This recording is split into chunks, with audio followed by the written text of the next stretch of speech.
ഇന്ന് ചെറിയൊരു ഷോപ്പിങ്ങിന് പോവാന്ന് വിചാരിച്ചു. ഇന്ന് നമ്മളുടെ കൂടെ ഏട്ടന്റെ 2 ഫ്രണ്ട്സും കൂടെ ഉണ്ട്. സാധാരണ നമ്മൾ ഷോപ്പിങ്ങിന് പോകുമ്പോൾ കാർ എടുത്തിട്ടാന്ന് പോവല്ലേ, ബട്ട് ഇപ്പൊ കാർ കൊടുത്തിട്ട് 2 വീക്കായി. ആദ്യം നമ്മൾ ഈസി ബൈയിലാണ് കയറിയത്. എനിക്ക് ഏകദേശം 2-3 ഷോപ്പിലെല്ലാം കയറണം, എന്നാലേ ഒരു തൃപ്തിയാവും. ഇവിടെയും നല്ല നല്ല കളക്ഷൻസ് ഉണ്ട്, ബട്ട് ട്രെൻഡ്സിലും ഈസി ബൈയിലും ഏകദേശം സെയിം കളക്ഷൻസ് ആണ്. ഡ്രസ്സിങ് ഈ ഡ്രസ്സ് എനിക്ക് കണ്ടപാടെ ഇഷ്ടമായി, അതുകൊണ്ട് ഈ ഡ്രസ്സും പിന്നെ എന്റെ കയ്യിൽ തൂങ്ങിക്കിടക്കുന്ന ഡ്രസ്സുമാണ് ഞാൻ ഇവിടെ നിന്ന് എടുത്തത്. ഇജാ ബേബിനെ എവിടെ കൊണ്ടായാലും ഇപ്പൊ എന്ത് കണ്ടാലും എനിക്ക് അത് വേണം ഇത് വേണം എന്നിട്ട് വാശി പിടിച്ചോണ്ടിരിക്കും. അപ്പൊ ഏട്ടൻ ഇങ്ങനെ അവൾക്ക് ഓരോ ഷൂ എല്ലാം ഇട്ട് കൊടുക്കുന്നതാണ്. ഇട്ട് കൊടുത്താൽ പിന്നെ അവളത് ഊരുമില്ല. ഏട്ടൻ അവളോട് അത് ഇഷ്ടമായോ ചോദിക്കുന്നതാണ്. അവൾക്ക് അത് ഇഷ്ടമായി എന്നാണ് പറഞ്ഞത്. അങ്ങനെ നമ്മൾ അത് സെലക്ട് ചെയ്തു. പിന്നെ ഈ കാണുന്നതിന്റെ അനിയനാണ്. ഇവൻ എത്ര വിളിച്ചിട്ട് ഇസാ ബേബി പോകുന്നില്ല. എന്തെല്ലാം പറഞ്ഞ് സെറ്റ് ആക്കിയിട്ടാണ് ലാസ്റ്റ് അവന്റെ കൂടെ ഇസാ ബേബി പോയത്.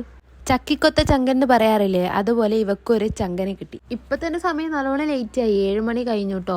ഇവിടുന്ന് ഇറങ്ങിയതിന് ശേഷം പിന്നെ നമ്മൾ നേരെ വിട്ടത് ശോഭികയിലേക്ക്. ഇവിടുന്ന് ഞാൻ കുറച്ച് കുർത്തീസ് എല്ലാം നോക്കിയിട്ടാ. പിന്നെ ഇവിടെ ഒരു പ്രത്യേകതയുണ്ട്, ഇവിടെ മീഡിയം തൊട്ടാണ് സ്റ്റാർട്ടിങ്. അതുകൊണ്ട് എനിക്കും ഭയങ്കര കഷ്ടപ്പാടാണ്, ഞാൻ സ്മോൾ സൈസ് ആണ് എടുക്കാറ്. പക്ഷെ ഇവിടെ നല്ല കളക്ഷൻസ് വന്നിട്ട് എനിക്ക് ഇവിടെയുള്ള കളക്ഷൻ എല്ലാം ഭയങ്കര ഇഷ്ടമാണ്. ഇത് കണ്ടില്ലേ, ബ്രൗൺ കളർ ഡ്രസ്സ്, നല്ല രസമില്ലേ? അങ്ങനെ ഞാൻ ഇതും സെലക്ട് ആക്കിട്ടോ. ഫുഡ് വിട്ട് കളിയില്ല. എനിക്ക് പുറത്ത് വന്നാലില്ലേ എവിടെ നിന്നല്ലോ വിശപ്പ് വരും. വിശപ്പ് വന്നിട്ടില്ലെങ്കിൽ ഞാൻ ഉണ്ടാക്കും. കാർട്ടൂൺ വെച്ചതുകൊണ്ട് ഇസാ ബേബി രക്ഷപ്പെട്ടു. ഇസാ ബേബിക്ക് ഈ ചെയറിലിരുന്നുകൊണ്ടുള്ള സന്തോഷമാണ്. ആദ്യം ഓർഡർ ചെയ്തത് മട്ടൻ സൂപ്പാണ്. മട്ടൻ സൂപ്പ് എന്റെ ഫേവറേറ്റ് ആണ്. പിന്നെ എന്റെ ഹസ്ബൻഡിന് മട്ടൻ സൂപ്പ് ഭയങ്കര ഇഷ്ടം. അടുത്തത് നല്ല ചൂട് പെപ്പർ മന്തിയാണ് കേട്ടോ നമ്മൾ അധികവും കഴിക്കാറ്. ഇസ ഇപ്പൊ ഒറ്റക്ക് ഫുഡ് കഴിക്കുന്നുണ്ടെങ്കിലും വീട്ടിൽ നിന്ന് ഇങ്ങനല്ല കേട്ടോ. ഞാൻ വാരി കൊടുത്തല്ലാണ്ട് അവള് തിന്നൂല. ബട്ട് പുറത്തു പോയാലോ അവൾക്ക് ഒറ്റക്ക് തിന്നണം എന്ന് പറഞ്ഞിട്ട് വാശിയും പിടിക്കും. അതിന്റെ ഇടയ്ക്ക് ഇവള് ചിക്കൻ ചോദിക്കുന്നതാണ്. ഇവക്ക് വേറൊരു സ്വഭാവം കൂടിയുണ്ട്. ചിക്കൻ കിട്ടിക്കഴിഞ്ഞാൽ പിന്നെ ഇവള് ചോറൊന്നും തിന്നില്ല, ചിക്കൻ മാത്രമേ തിന്നൂ.